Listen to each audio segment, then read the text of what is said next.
The biography of Swami Vivekananda.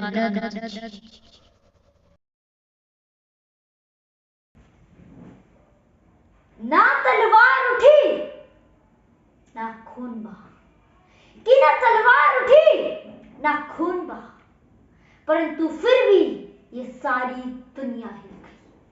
और पता है इस दुनिया को किसने हिलाया? इस दुनिया को हिलाया एक साधारण सी आवाज ने। और जब आवाज सत्यवादी होती है तब किसी हथियार की भी जरूरत नहीं पड़ती। नमस्कार मित्रों, मैं शिवम आज आप सबको एक ऐसे महापुरुष की कहानी सुनाने जा रहा हूं जिसने सभी लोगों को भारत की आत्मा से मिलाप करवा दिया। आज मैं आप सबको ना किसी महान राजा की, ना किसी महान योद्धा की, बल्कि एक महापुरुष की कहानी सुनाने जा रहा हूं। कि कई लोग इतिहास पढ़ते परंतु कई लोग इतिहास बदलते हैं। उनमें से ये स्वामी विवेकानंद जी, उनके बारे में आज मैं आप सबको सुनाने जा रहा हूँ। और यकीन रखना, अगर आपने ये वीडियो अंत तक देखी तो आप ऐसे नहीं रहोगे जैसे आप बदल जाओ। मित्रों, तो चलिए शुरू करते हैं। यह था पुराना कोलकाता, 19वीं सदी का कोलकाता, जब यहाँ ब्रिटिश का दमन था। यहाँ गरीबी ही गरीबी थी। वह दिन था, सूरज की हल्की सी रोशनी, और एक बच्चे का जन्म होता है। उस बच्चे का फिर नामकरण होता है। उस बच्चे का नाम रखा जाता है नरेंद्र नाथ दत्त।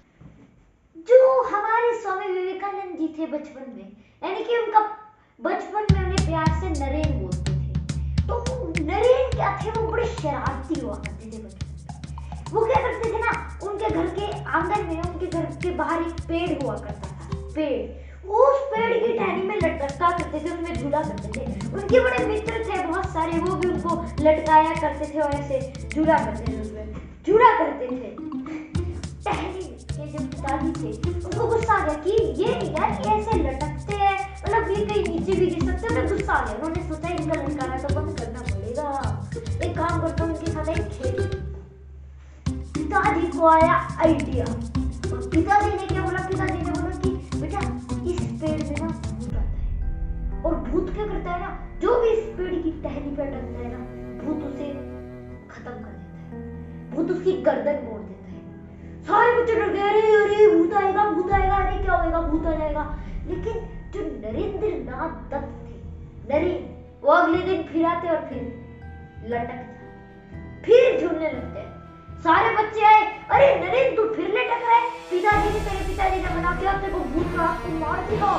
ऐसे जो बच्चे फिर बच्चे बोलते, अरे ऐसे हम लटक रहे, कोई भूत बात आया? भूत कुछ नहीं होता है, पिताजी हमारे साथ खेल समझ रहे हैं, हमारे को बच्चा समझते हैं। इससे पता चलता है कितने चतुर थे विवेकानंद जी। उनकी जो माँ थी भुवनेश्वरी देवी, वो भक्ति पर बहुत विश्वास रखती थी एवं वह गीता, पुराण जैसे हमारे कई ग्रंथों को भी पढ़ा करती थी। और वह स्वामी जी को भी महाभारत, गीता एवं और कई हमारे जैसे कि रामायण एवं कई पुराण, जैसे कि बहुत प्रकार के पुराण, उनमें से वो स्वामी जी को कहानियां सुनाया करती थी, बहुत सारी हॉली बुक्स में से। और एक बार की बात है, स्वामी जी की माँ को सपना आया। उन्हें सपने में शिव भगवान जी दिखे, और शिव भगवान जी उन्हें कहते हैं कि मैं तेरे पुत्र के रूप में जन्म लूंगा। वो सच में ऐसा कहते कि मैं तेरे पुत्र के रूप में जन्म लूंगा। उसके बाद वो फूली ना समाई, वो बड़े खुश हो गई। और उनके जो पिता थे, स्वामी जी के जो पिता थे, वो एक वकील थे। वो वहां पे उनके घर में पैसों की बिल्कुल कमी ना थी, सभी सामान मिल जाते थे एवं पैसे तो बरसते थे उनके घर में। अब स्वामी जी बड़े होते हैं, विशेष रुचि थी एवं उनका फोकस, उनके पास कुछ दिव्य शक्तियां जैसी थी। पता नहीं कैसा फोकस था उनका। एक बार की बात है, वो पढ़ाई कर रहे थे। जहाँ वो पढ़ाई कर रहे थे वहां पास से गई बारात और बाद में लोग उनसे पूछते क्या यहाँ से बारात गई, और स्वामी जी को कुछ पता ही नहीं होता है कि वो सोचते कि नहीं यहाँ से बारात गई, क्या गई है, वो ये सोचते रहे, कुछ पता ही नहीं है। ऐसी मेमोरी, ऐसा फोकस था उनका। के साथ साथ उनकी मेमोरी भी बहुत थी। एक बार की बात, स्वामी विवेकानंद जी शिप में ट्रैवल कर रहे थे अमेरिका में। वहाँ वो बोर हो रहे थे, शिप में बोर हो रहे थे और उन्हें अखबार चाहिए था पढ़ने के लिए। उन्होंने क्या किया, उन्होंने उस शिप के कैप्टन को बोला कि आप मुझे अपना अखबार दे दो। कैप्टन ने बोला ठीक है मैं आपको दे दूंगा, लेकिन आप मुझे अखबार सही सलामत वापस कर दो। स्वामी विवेकानंद जी बोले कि हाँ कर दूंगा, मैं सही सलामत अखबार में वापस कर दूंगा। और वो अखबार पढ़ने लगे। अखबार वो पढ़ने गए, वहां पे इतनी तेज हवाएं उस शिप में चल रही थी, बाहर बैठे थे वो, इतनी तेज हवाएं चल रही थी। उन्होंने कस के पकड़ा और नीचे नहीं गिरा, कुछ फटा भी नहीं। फिर जब उन्होंने वही अखबार अपने मित्र को दिया, मित्र था उनका गुरु भाई, वो भी मांगे अखबार, बोले मुझे भी पढ़ना है, तो उनको अखबार दे दिया। अब उन्होंने पकड़ा और अखबार उड़ के चले गया। अब वो अखबार गिर गया। अब फिर वो कैप्टन आए, वो बोले कि अरे मैंने तुझे इतने हौसले से, इतने भरोसे से दिया था और तूने ये अखबार गिर दिया। वह उन्हें बोलते रहे। अब उन्होंने स्वामी विवेकानंद जी ने कहा कि क्या आपके पास एक पेन और एक कॉपी है? बोले हाँ है। उन्होंने दे दी, उनको कॉपी पेन दे दिया। अब वो फिर से कैप्टन बोलते गए, उन्हें गालियां देते गए। वो बोलते इस समय बाद स्वामी जी ने वो अखबार सारा डिप्टो लिखकर उस कॉपी में दे दिया। बोले सन्यासी, ये सन्यासी क्या, इसको इतना याद कहाँ रहता होगा, कैप्टन ने सोचे। परंतु जब उन्होंने अगले दिन उस अखबार को उसकी जांच करवाई कि ये सही है और एक वर्ड की गलती भी नहीं, बिल्कुल वर्ड टू वर्ड, ऐसी फोटोग्राफिक मेमोरी थी स्वामी विवेकानंद जी की। गजब, वो भी पागल हो गए, क्या है ये, गजब मेमोरी थी, गजब। चलो अब थोड़ा सा स्वामी जी के बचपन पर वापस लौटते हैं। स्वामी जी जो थे वो अपने बचपन में ना बड़े दयालु भी हुआ करते थे। उनमें कुछ भावना थी। एक बार की बात है, माँ किचन में खाना पका रही थी। वह स्वामी जी को कहती है कि मुझे चाकू दो, नरेन को कहती है। और तब क्या करते हैं, नरेन चाकू का जो नुकीला भाग है वो खुद पकड़कर एवं जो सॉफ्ट वाला भाग होता है उसे वो माता जी को पकड़ाते हैं। और इससे पता चलता है कितने दयालु थे वो कुछ दिव्य ही प्रकार के थे। उनमें मतलब बहुत ही अलग अलग प्रकार के, वो भगवान के बारे में भी जानते हैं। उनके मन में बहुत क्वेश्चंस आते थे भगवान के बारे में। वो सोचते क्या भगवान होता है, और सबसे पूछते थे क्या आपने भी कभी भगवान को देखा है। वो इसके लिए कहीं ना कहीं फिरते ही गए, वो दूर दूर तक ढूंढने गए और दक्षिणेश्वर मंदिर में उन्हें मिले रामकृष्ण परमहंस। कल्पना कीजिए उस दृश्य की, एक और पढ़ा लिखा लड़का जो कि विज्ञान को जानता है और एक और शास्त्रों पुराणों को पढ़ा हुआ एक गुरु श्री रामकृष्ण परमहंस। कल्पना कीजिए क्या दृश्य होगा ये। स्वामी विवेकानंद जी तब के नरेंद्रनाथ दत्त रामकृष्ण से वही सवाल कि क्या भगवान होता है, क्या आपने भी कभी भगवान को देखा है। और ऐसा लगता है कि सदियों बाद रामकृष्ण को वो मिल गया है जो जिसे वो पाना चाहते थे, जिससे वो मिलना चाहते थे। रामकृष्ण परमहंस आत्मविश्वास भरी आवाज में उत्तर देते हैं कि हाँ मैंने भगवान को देखा है और उसी भगवान को मैं अभी तुमने भी देख पा रहा। अब मिल गया स्वामी विवेकानंद जी को एप्रोप्रिएट ऐसा आत्मविश्वास भरा आंसर उन्हें पहले ना मिला था। अब उन्हें लगा कि हाँ होते हैं। वो अब इसमें और चर्चा करने लग गए, वो अब इस विषय के प्रति कार्य में जुट गए। अब देखते हैं आगे क्या होता है। अब उनके घर में बुरी स्थिति आई। उनके अब पिता की मृत्यु के बाद उनके घर की स्थिति बिगड़ गई। उनके पास पैसा बहुत कम था एवं खाने के लिए अन्न की भी अब कमी आने लगी। अब उन्हें लगा, रामकृष्ण परमहंस थे, उन्होंने बोला था जब भी हेल्प होगी मेरे पास आ जाना। वो दक्षिणेश्वर मंदिर जाते हैं उनसे मिलने। उन्हें पता था कि उनका काली माता से संबंध है कुछ। वो उन्हें बोलते हैं कि क्या आप मेरे लिए काली माता से आप मेरे लिए ये मांग सकते कि आप मुझे मेरी अच्छी स्थिति हो जाए घर की।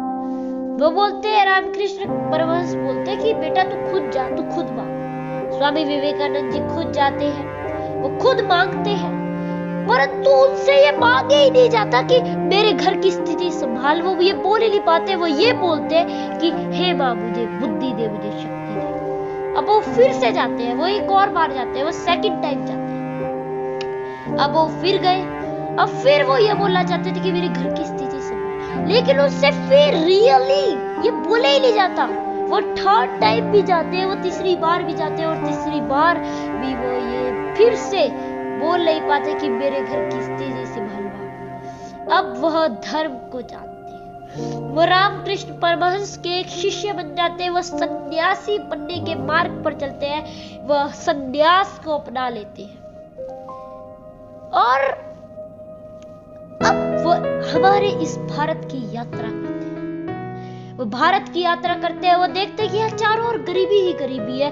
पूरे भारत की यात्रा करते हैं, कश्मीर से कन्याकुमारी एवं कोलकाता से गुजरात तक, दक्षिण से पूर्व एवं हर जगह वह भारत की यात्रा करते हैं। वह देखते हैं कि यहाँ पर मंदिरों से ज्यादा भूखे पेट है, कि यहाँ पर मंदिरों से ज्यादा भूखे पेट है, और यहाँ पर महलों से ज्यादा